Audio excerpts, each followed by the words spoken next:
संजय की, उसके बाद आज पॉलीग्राफी टेस्ट होगा, क्योंकि सीबीआई को पूरा संदेह है कि अभी भी कई सारे ऐसी बातें हैं जो आरोपी संजय राय छिपा रहा है।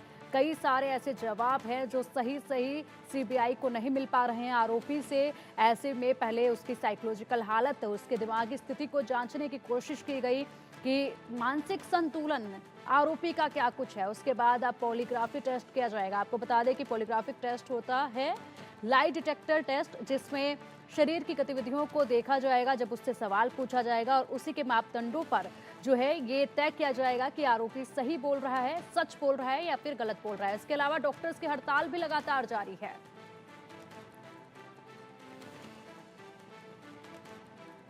वहीं कोलकाता की सड़कों पर सौरव गांगुली आज उतरेंगे। रेप मर्डर केस के विरोध में सौरव गांगुली का प्रदर्शन आज रहेगा। पत्नी डोना के साथ वो विरोध प्रदर्शन करेंगे। लेडी डॉक्टर के लिए न्याय मांगेंगे आज सौरव गांगुली। तो देखिए, सौरव गांगुली आज जो है कोलकाता की सड़कों पर अपनी पत्नी के साथ विरोध करते नजर आएंगे, और लेडी डॉक्टर के लिए इंसाफ की मांग वो करेंगे, डॉक्टरों के लिए सुरक्षा की मांग वो करेंगे। और अब जो है हर तरफ विरोध देखा जा रहा है। लेडी डॉक्टर के साथ जो बर्बरता हुई, उनके न्याय के लिए उनके साथ जो है तमाम देश भर से लोग खड़े हैं, न्याय की लगातार मांग कर रहे हैं। महज 31 साल की डॉक्टर थी, ट्रेनी डॉक्टर थी, और अपने परिवार को काफ़ी आगे ले जाना चाहती थी। ऐसे में जो उसके साथ हुआ, उसके बाद पूरा देश जो है वो अब आक्रोशित है। अधिक अपडेट के लिए हमारे सहयोगी कोलकाता से रैनिक दत्ता हमारे साथ जुड़ गए हैं। रैनिक, देखिए, सौरव गांगुली भी जो हैं आज अपनी पत्नी के साथ कोलकाता की सड़कों पर उतरेंगे, विरोध प्रदर्शन वो करेंगे, और डॉक्टर, लेडी डॉक्टर के लिए न्याय की मांग आज वो करते नजर आएंगे। एकदम ही आज कोलकाता में बहुत सारे रैलियां हैं, बहुत सारे प्रोटेस्ट देखने को मिलेगा। ये आरजीकर का ये इंसिडेंट को सामने रखते हुए देश भर में जिस तरीके का प्रोटेस्ट चल रहा है, उसी तरीके से आज भी कोलकाता में बहुत सारे प्रोटेस्ट देखने को मिलेगा। और सौरव गांगुली भी आज उनका परिवार को लेकर रास्ते में उतरेंगे ये प्रोटेस्ट में शामिल होने के लिए, क्योंकि लगातार ये पूरा जो घटना देश भर में जो प्रोटेस्ट चल रहा है, उसी का सिलसिला में आज कोलकाता में भी बहुत सारे प्रोटेस्ट है। आज सुबह भी बीजेपी की तरफ से धरना मंच तैयार किया गया है। 12 बजे बीजेपी की तरफ से सिटिंग प्रोटेस्ट दिखाया जाएगा श्याम बाजार 5 पॉइंट में, और कोलकाता हाईकोर्ट की तरफ से ये परमिशन भी बीजेपी को दिया गया है।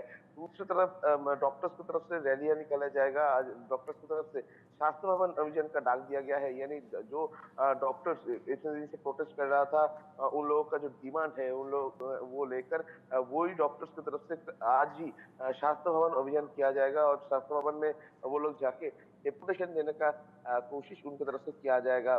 दूसरी तरफ एक ही साथ साथ जो कोलकाता का जो फुटबॉलर है, फुटबॉलर लोग आज एक साथ रास्ते में आएंगे, रास्ते में प्रोटेस्ट करेंगे। फुटबॉलर्स की तरफ से भी एक रैलियां किया जाएगा, जिसमें भी सौरव गांगुली शामिल हो सकता है, ऐसा भी खबर आ रहा है। और उसके साथ साथ ही आज कोलकाता में जो सेलिब्रिटीज है उनकी तरफ से भी रैली किया जाएगा। यानी कुल मिलाकर आरजी कौर का ये जो मामला, इसको लेकर लगातार जो रैलियां चल रहा है, प्रोटेस्ट चल रहा है पूरे देश में, वैसा ही आज भी कोलकाता में इसका प्रोटेस्ट देखने को मिलेगा। बिल्कुल, वहीं अगर देखा जाए रैनिक, तो देखिए लगातार 10 दिन से ज़्यादा का वक्त हो चुका है इस घटना को, और प्रोटेस्ट लगातार जारी है। ऐसे में एक के बाद एक अब नए प्रोटेस्ट भी सामने आने लगे हैं। जिस तरीके से बीजेपी 5 दिन के लिए प्रोटेस्ट करने जा रही है, और सौरव गांगुली आज सड़कों पर उतरेंगे। पुलिस प्रशासन की क्या कुछ तैयारियां हैं प्रोटेस्ट को लेकर? देखिए, पुलिस की तरफ से जो भी प्रोटेस्ट है वो उनको सिक्योरिटी देने के लिए पुलिस की तरफ से जो फोर्सेस को इंक्रीज किया गया है। श्याम बाजार 5 पॉइंट को लेकर आरजीकर मेडिकल कॉलेज पूरा जो एरिया, उस एरिया में जो फोर्स डिप्लॉय रहता है उसको इंक्रीज किया गया है, क्योंकि बीजेपी की तरफ से 5 दिन का ये जो सिटी प्रोटेस्ट है, इसको लेकर पुलिस की तरफ से पूरा तैयारी है। ट्रैफिक को अलर्ट किया गया है, और उसके साथ साथ ही पुलिस का जो रैपिड एक्शन फोर्स उनको भी रखा गया है। यानी बीजेपी का पिछले टाइम में जिस तरीके का प्रोटेस्ट में हमला का घटना घटा था, पुलिस के साथ हाथापाई का घटना घटा था, उसको लेकर ही पुलिस का फोर्स जो है वो इंक्रीज किया गया है। और दूसरी तरफ कोलकाता ट्रैफिक की तरफ से ये जो रैलियां आज निकलेगा, इसको लेकर पूरा अरेंजमेंट किया गया है। जो ट्रैफिक रूट है उनको सिक्योर करने का कोशिश कोलकाता ट्रैफिक की तरफ से किया गया है। दूसरी तरफ ये स्वास्थ्य भवन अभियान, यानी डॉक्टर्स की तरफ से आरजीकर मेडिकल ठीक है। कॉलेज के जो डॉक्टर, उनकी उसके तरफ से जो शास्त्र भवन अभियान किया गया है, उस जगह में भी पुलिस प्रोटेक्शन रखा गया है। ठीक है, रैनिका आप बने रहिए हमारे साथ। फिलहाल प्रतिक्रियाएं भी अनेकों आ रही हैं, वो सुन लेते हैं। शहजाद पुनेवाला और पवन खेड़ा का इस पूरे मामले में क्या कुछ कहना है, वो भी सुन लेते हैं।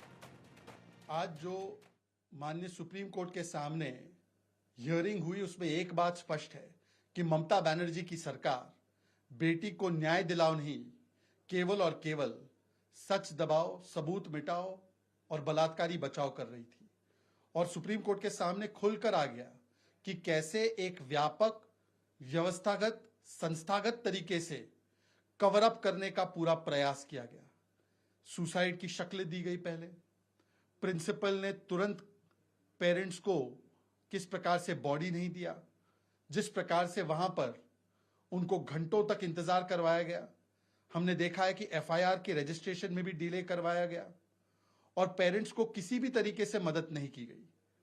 उल्टा हमने ये भी देखा कि स्टेट गवर्नमेंट का जो रोल रहा वो इस प्रिंसिपल को प्रमोट करने का रहा। स्टेट गवर्नमेंट का जो रोल रहा वहां सबूत मिटाने के लिए कंस्ट्रक्शन काम करवाने का रहा। 5000 गुंडे घुस जाते आरजीकर मेडिकल कॉलेज में और वहां की पुलिस कुछ कर नहीं पाती। ये सवाल हाई कोर्ट ने भी पूछे, ये सवाल पीड़िता के मां बाप ने भी पूछे। अब सवाल यह बनता है कि ममता बनर्जी क्या जिम्मेदारी उठाते हुए इस्तीफा देंगी, या अब भी वो कभी किसी और को दोष, कभी धरने का ड्रामा करना और कभी कोलकाता पुलिस और बंगाल की पुलिस का इस्तेमाल लोगों की आवाज दबाने के लिए किया जाएगा। लोगों को, डॉक्टर्स को, आम नागरिकों को अपनी आवाज उठाने के लिए समन और नोटिस भेजा जा रहा है। इनके मंत्री उदयन गुहा बोलते हैं उंगली तोड़ दूंगा। इनके सांसद बोलते हैं कि ये बेटियां जो प्रोटेस्ट कर रही है ये बॉयफ्रेंड के साथ जाएंगी। ये इस प्रकार की मानसिकता का परिचय दे रहे हैं। तानाशाही मानसिकता भी है, तालिबानी मानसिकता भी है और बलात्कारी बचाओ मानसिकता भी है। हेमंता जी को कहिए, उन्हीं की पार्टी की सरकार है महाराष्ट्र में, जहां ये हुआ है, बदलापुर में 2 बच्चियों के साथ हुआ है। उन्हीं की पार्टी की सरकार है उत्तराखंड में, जहां एक नर्स का बलात्कार हुआ और हत्या हो गई। वो अपनी ही पार्टी को सलाह दें कि वहां भी तुरंत फैसला करवाएं, तुरंत न्याय दिलवाएं। इस तरह से पड़ोस के राज्य में अगर कोई विभत्स इस तरह की घटना हो जाती है तो दूसरे मुख्यमंत्री का फर्ज होता है कि वो अपने राज्य में ध्यान दे, अपनी चिंता करे।